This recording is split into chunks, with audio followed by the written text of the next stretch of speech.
Assalamualaikum warahmatullahi wabarakatuh. Alhamdulillahi rabbil alamin. Wassalatu wassalamu ala ashrafil anbiya'i wal mursalin wa ala alihi wa ashabihi ajma'in.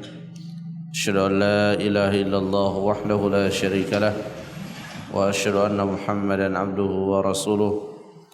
Allahumma salli ala Muhammad wa ala alihi wa sahabatihi wa man sara ala nahjihi wa ihtada bihadihi wastanna bisunnatihi ila yaumil qiyamati, amma ba'd. Ma'asyiral muslimin, jamaah salat subuh rahimani wa rahimakumullah. Alhamdulillah, pada kesempatan ini kita kembali melanjutkan pelajaran kita dalam kitab Taisirul Karimir Rahman fi Tafsir Kalamil Mannan yang ditulis oleh Syekh Abdurrahman bin Nasir As-Sa'di rahimahullah. Jamaah salat subuh rahimani wa rahimakumullah.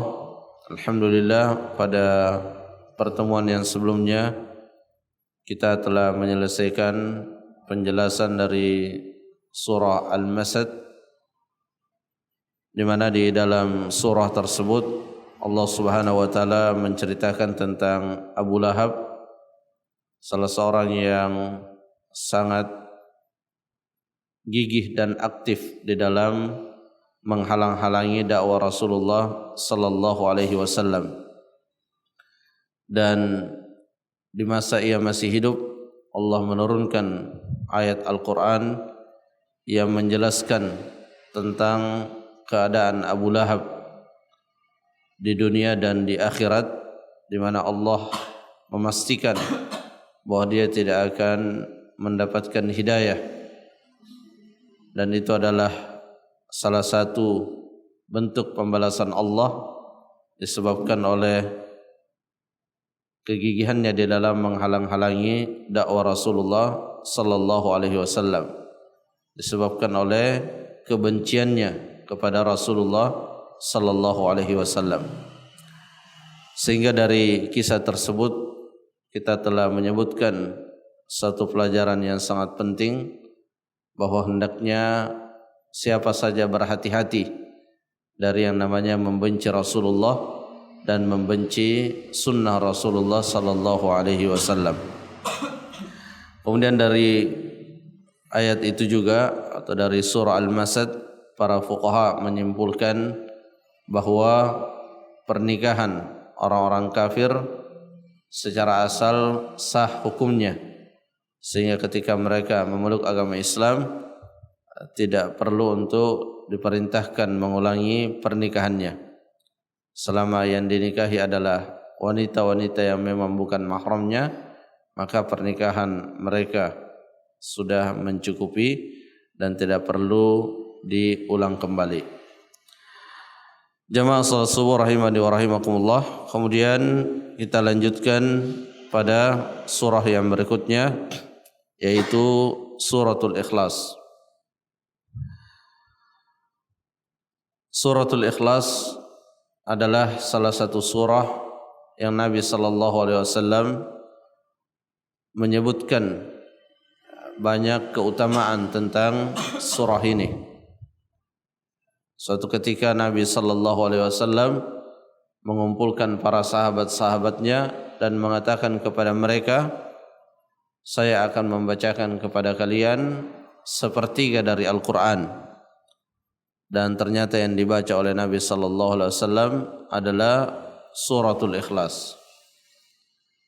Kemudian diceritakan juga di dalam Sahih Bukhari, di mana ada salah seorang yang mengimami kaumnya dan selalu membaca suratul Ikhlas setelah membaca suratul Fatihah. Dan hal itu kemudian dikeluhkan oleh para makmumnya. Tapi sang imam tersebut mengatakan bahwa saya akan tetap membaca suratul Ikhlas. Jika engkau tidak menginginkan saya membaca suratul Ikhlas, maka hendaknya kalian mencari imam yang lain. Lalu kemudian para makmum tersebut menghadap kepada Nabi sallallahu alaihi wasallam dan menyampaikan apa yang dilakukan oleh imamnya. Kemudian orang tersebut dipanggil dan ditanya, kenapa selalu membaca suratul Ikhlas? Dia menjawab, karena di dalam suratul Ikhlas terdapat sifat-sifat Allah, dan aku senang dan suka membaca ayat-ayat tersebut yang di dalamnya terdapat sifat-sifat Allah. Maka Nabi mengatakan, kabarkan kepadanya bahwa Allah mencintainya. Di dalam riwayat yang lain dikatakan, sampaikan kepadanya bahwa kecintaannya kepada suratul Ikhlas menjadi sebab Allah memasukkannya ke dalam surga. Dan surah ini juga diperintahkan oleh Rasulullah SAW atau disunnahkan untuk kita membacanya dalam beberapa salat, ya, di antaranya ketika kita salat witir 2 rakaat sebelum subuh, ya, ketika kita salat 2 rakaat setelah tawaf.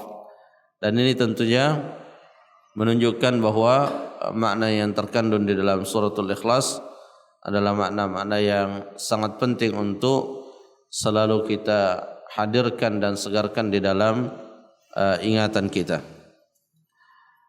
Ayat ini atau suratul Ikhlas secara keseluruhan terdapat sababun nuzul, ya, sebab turunnya, sebagaimana diriwayatkan dalam Musnad Imam Ahmad dan juga di dalam Sunan At-Tirmidzi, bahwa orang-orang Yahudi atau orang-orang musyrik secara keseluruhan, ya, datang kepada Nabi sallallahu alaihi wasallam dan mengatakan, sif lana rabbak, sifati untuk kami Tuhanmu.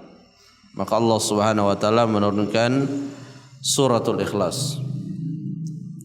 Jamaah salat subuh rahimani wa rahimakumullah. Kemudian kita masuk dalam penjelasan ayat-ayat di dalam suratul Ikhlas. Qul huwallahu ahad, Allahus samad, lam yalid wa lam yulad wa lam yakul lahu kufuwan ahad. Qul, katakanlah. Ya, perintah ini ditujukan kepada Nabiullah Muhammad sallallahu alaihi wasallam dan ditujukan pula kepada seluruh umatnya. Dan seperti itulah asal dari setiap perintah di dalam Al-Quran dan di dalam hadis, di mana perintah itu tertuju kepada Rasulullah dan tertuju kepada umatnya, kecuali pada perkara-perkara tertentu yang memang di sana disebutkan bahwa perintah itu atau aturan itu hanya berlaku khusus bagi Rasulullah sallallahu alaihi wasallam. Namun jika tidak ada dalil yang mengkhususkan, maka berlaku sebagaimana hukum asalnya, yaitu perintah di dalam syariat, aturan di dalam syariat itu berlaku bagi Nabi dan juga berlaku bagi umatnya. Katakanlah, dijelaskan oleh Syekh Sa'di, maksud dari perintah mengatakan di sini adalah qaulan jaziman bihi mu'taqidan lahu arifan bimaknahu. Katakanlah dengan perkataan yang mantap, penuh dengan keyakinan dan memahami makna apa yang dikatakan.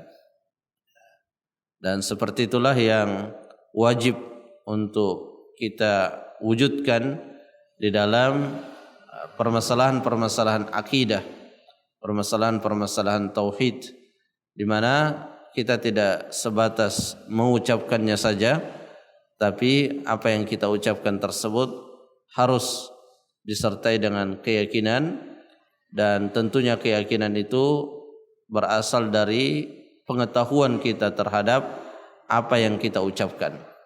Karenanya di dalam syarat la ilaha illallah yang pertama kali disebutkan adalah al-ilmu, mengilmui, mengetahui. Karena ya, keyakinan itu akan lahir dari ilmu. Ya, tidak mungkin kita mengetahui sesuatu kecuali kita terlebih dahulu mengetahuinya. Ya. Itulah sebabnya ya, Nabi sallallahu alaihi wasallam diperintahkan oleh Allah untuk terus menambah ilmu. Wa qur rabbi zidni ilman. Ya, karena dengan bertambahnya ilmu maka terbuka bagi kita jalan untuk bertambahnya keyakinan kita. Semakin sedikit ilmu maka semakin berkurang dan semakin kecil tingkat keyakinan kita terhadap hukum-hukum Allah Subhanahu wa taala. Nah, apa yang diperintahkan untuk diucapkan di dalam ayat ini yaitu huwallahu ahad. Dialah Allah ahad yang esa. Qad inhasarat fil ahadiyah.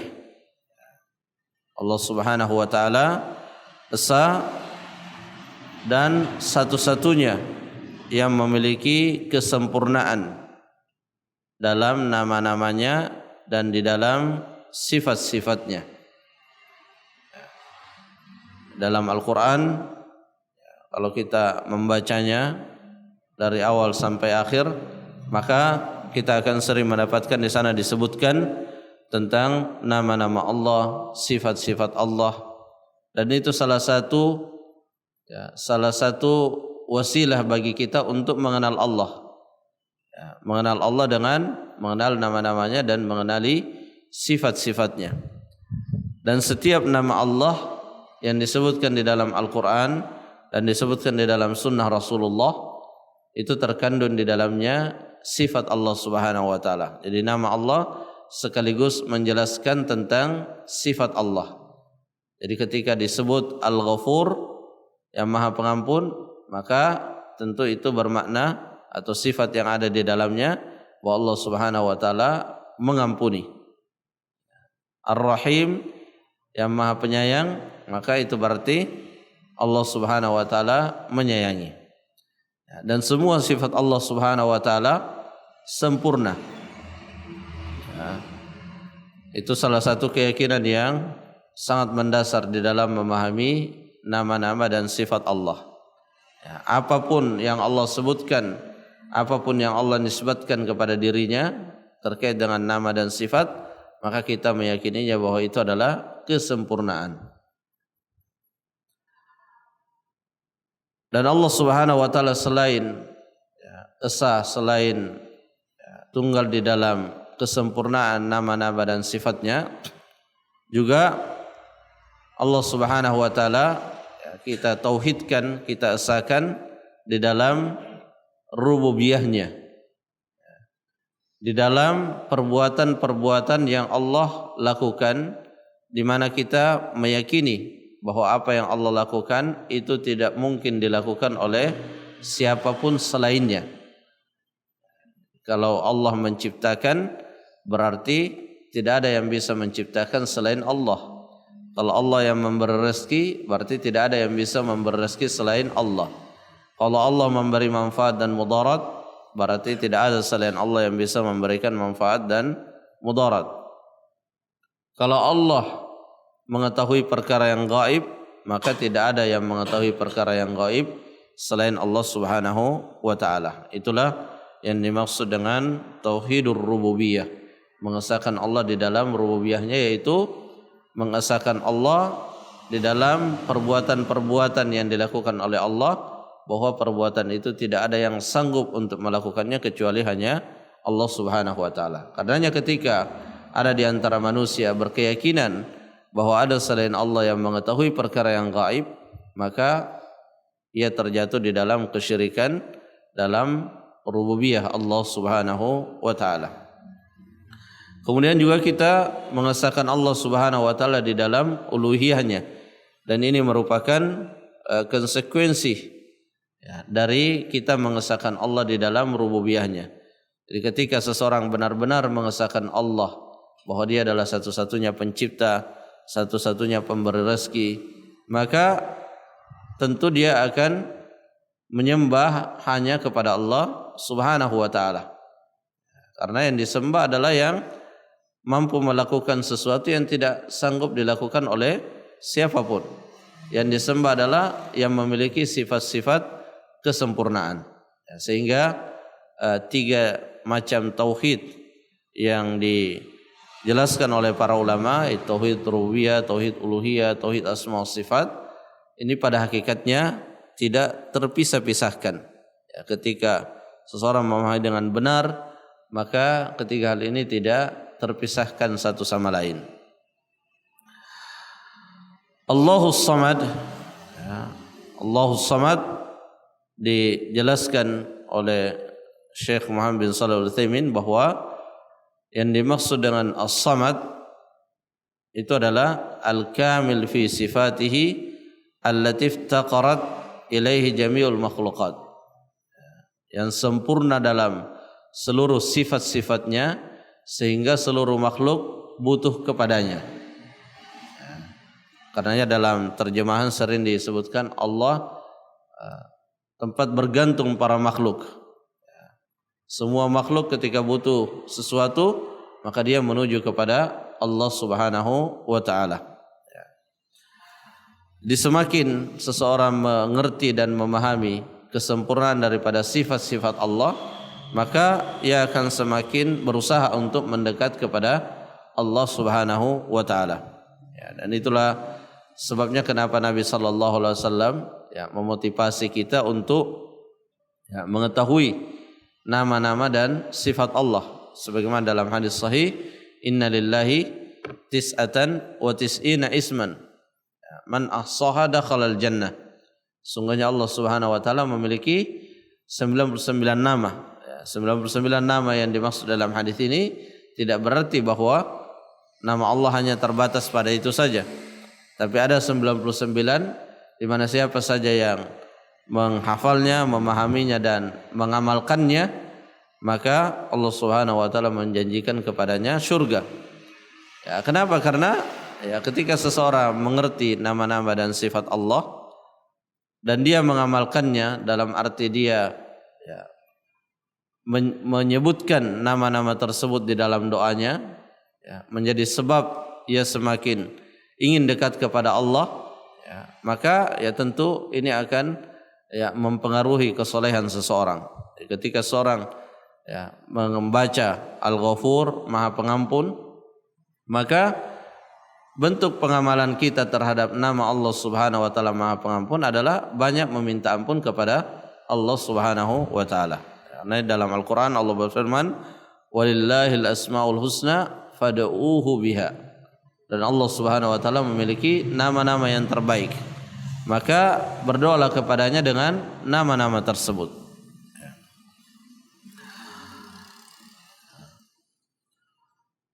Syekh Sa'di rahimahullah dalam menjelaskan Allahus Samad, beliau mengatakan, fa ahlul alam al-alawi was-sufli muftaqiruna ilaihi ghayatal iftiqar.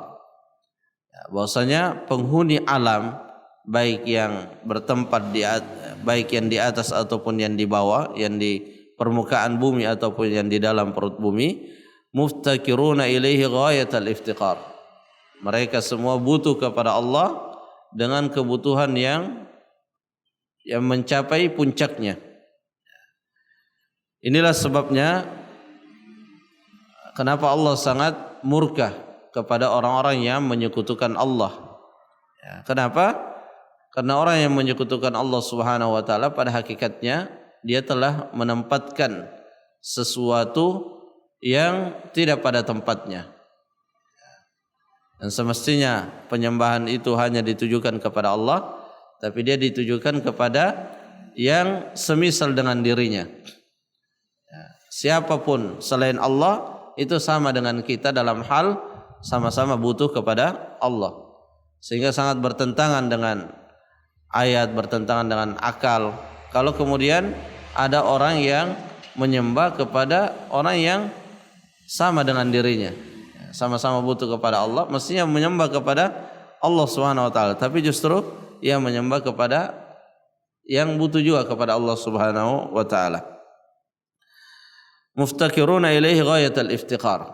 Dan inilah yang perlu untuk selalu hadir di dalam pikiran kita, di dalam hati kita, bahwa kita butuh kepada Allah Subhanahu wa taala. Karena salah satu sebab lemahnya seseorang di dalam menjalankan agama itu ketika dia merasa tidak butuh kepada Allah Subhanahu wa taala. Di dalam surah Al-Alaq ketika Allah Subhanahu wa taala menceritakan tentang Abu Jahal, Abu Lahab, ara'aita alladhi yanha 'abdan idza shalla ara'aita in kana 'alal huda aw amara bittaqwa. Di sana Allah Subhanahu wa taala menceritakan bagaimana perilaku orang-orang musyrik kepada Nabi sallallahu alaihi wasallam, di mana mereka tidak peduli dengan kewajibannya sebagai hamba Allah karena merasa sudah tercukupi, tidak merasa butuh kepada Allah Subhanahu wa taala. Fir'aun ketika merasa tidak butuh kepada Allah, maka dia lupa kepada Allah Subhanahu wa taala. Tapi ketika dia butuh kepada Allah, maka dia ingin berdoa kepada Allah. Bahkan di akhir hayatnya ketika akan ditenggelamkan, ia sangat butuh kepada Allah sehingga ia menyatakan keimanannya. Seperti itu juga ketika orang sehat itu kadang lupa berdoa supaya dijaga kesehatannya. Tapi ketika sakit baru ingat untuk berdoa supaya disembuhkan oleh Allah. Ketika dia dalam keadaan yang lapang, dalam keadaan yang tidak ada kekurangan, maka kadang tidak terlalu gigih dalam berdoa kepada Allah Subhanahu wa taala. Tapi ketika diuji dengan kesulitan, baru kemudian berdoa kepada Allah Subhanahu wa taala. Seorang muslim semestinya selalu merasa bahwa dia butuh kepada Allah Subhanahu wa taala, terutama butuh kepada ampunan, butuh kepada hidayah, butuh kepada taufik, sehingga dia selalu meminta. Di saat dia membaca dalam suratul Fatihah ihdinas siratal mustaqim, dia membacanya dengan perasaan yang memang dia sangat butuh kepada hidayah tersebut. Sehingga ucapan ihdinas siratal mustaqim itu tidak sebatas ucapan yang lewat di lisan kita, tapi memang ucapan yang terucap diiringi dengan perasaan sangat butuh kepada yang namanya hidayah. Dan itulah kebutuhan kita yang paling tinggi dalam hidup ini, yaitu butuh kepada hidayah. Kebutuhan seseorang kepada hidayah melebihi kebutuhan kepada makan dan minumnya. Kata Imam Ahmad, kalau makan dan minum paling 2-3 kali sudah cukup dalam sehari. Tapi kalau hidayah tidak. Setiap akan beramal butuh hidayah. Hidayah supaya benar cara beramalnya, dan hidayah supaya ikhlas di dalam ia beramal. Hidayah supaya dia tidak ujub setelah dia menyelesaikan amalannya. Hidayah supaya dia tidak rias, tidak sum'ah ketika dia telah menyelesaikan amalannya. Hidayah supaya meminta kepada Allah Subhanahu wa taala agar amalannya diterima oleh Allah Subhanahu wa taala. Jadi manusia butuh hidayah. Kadang kita makan lupa baca basmalah. Kadang kita masuk kamar mandi lupa mendahulukan kaki kanan. Keluar dari masjid lupa mendahulukan kaki kiri. Jangan dikira itu tidak, itu semua berkaitan dengan hidayah. Ketika kita lupa mendahulukan kaki kanan, lupa mendahulukan kaki kiri, itu berarti pada saat itu kita tidak sedang mendapatkan hidayah. Sehingga kita perlu untuk selalu minta hidayah kepada Allah. Banyak doa-doa yang kita diperintahkan untuk membacanya, kadang kita lupa membacanya karena pada saat itu kita tidak mendapatkan hidayah. Jadi hidayah tidak hanya sebatas ketika kita bisa sholat berjamaah, saya sudah dapat hidayah. Dalam hal itu dapat hidayah. Tapi dalam sunnah-sunnah yang lain, terkadang kita tidak bisa melakukannya, padahal secara kemampuan kita semuanya bisa melakukannya. Lam yalid wa lam yulad. Dan di antara bukti dan tanda kesempurnaan Allah Subhanahu wa taala itu adalah lam yalid wa lam yulad. Tidak beranak dan tidak beranak, karena Allah Subhanahu wa taala tidak butuh dengan hal tersebut. Dan ini adalah bantahan pada orang-orang musyrik, baik musyrik penyembah berhala ataupun musyrik dari kalangan Yahudi dan Nasrani. Karena ketiganya menisbatkan anak kepada Allah Subhanahu wa taala. Orang Nasrani mengatakan Al-Masih ibnullah. Isa adalah anak Allah. Orang Yahudi mengatakan Uzair ibnullah. Orang Yahudi mengatakan Uzair adalah anak Allah. orang-orang musyrik penyembah berhala mengatakan al-malaikatu banatullah. Para malaikat itu anak-anak perempuannya Allah. Walam yulad, dan tidak diperanakan karena di antara nama Allah Subhanahu wa taala huwal awwal. Dialah yang awal, tidak ada yang mendahuluinya. Dan ini hal ini juga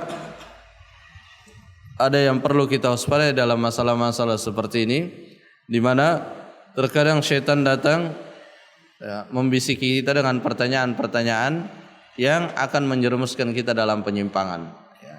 Yaitu pertama, Nabi SAW menyebutkan dalam hadisnya, syaitan mendatangi dan bertanya, siapa yang menciptakan engkau? Allah. Lalu dia akan bertanya, siapa yang menciptakan Allah? Maka kata Rasulullah, kalau ada pertanyaan yang seperti itu muncul, maka berhentilah dan ucapkanlah a'udzubillahi minasyaitonir rajim. Lam yalid wa lam yulad wa lam yakul lahu kufuwan ahad. Dan tidak ada yang sama dengan Allah Subhanahu wa taala di dalam nama-namanya dan di dalam sifat-sifatnya. Di dalam segala tidak ada yang sama dengan Allah Subhanahu wa taala. Dan penafian kesamaan Allah Subhanahu wa taala dengan makhluknya ini harus disertai dengan penetapan terhadap sifat-sifatnya. Terkadang dalam lafaz ada kesamaan.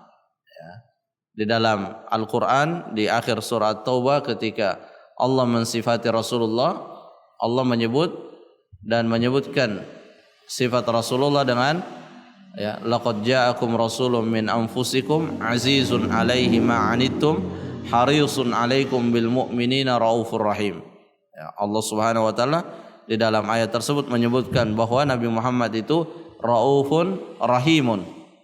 Ini secara nama sama dengan nama Allah Subhanahu wa taala.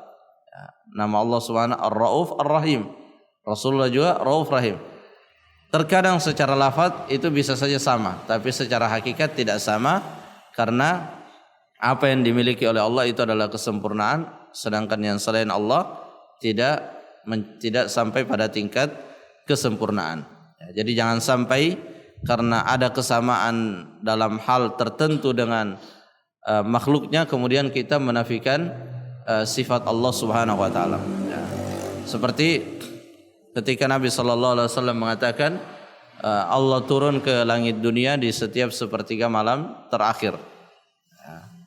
Terkadang atau ada di antara sebagian kaum muslimin yang kemudian menafikan dan mengingkari hadis ini dengan alasan kalau kita menetapkan dan meyakini hadis tersebut berarti kita menyamakan Allah Subhanahu wa taala dengan ciptaannya. Maka kita katakan bahwa kita meyakini apa yang dikatakan oleh Rasulullah, bahwa Allah Subhanahu, kita tetapkan bahwa Allah Subhanahu wa taala turun ke langit dunia, tapi kita tidak menyamakannya sebagaimana kalau makhluk atau manusia itu turun dari satu tempat ke tempat yang lain.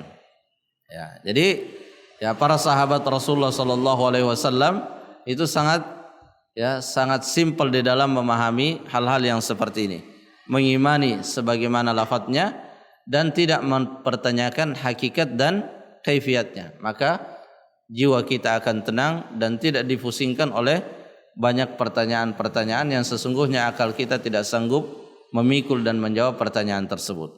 Karenanya para sahabat Rasulullah SAW tidak memerinci, tidak bertele-tele di dalam masalah ini, karena mereka prinsipnya adalah mengimani sesuai dengan lafadznya dan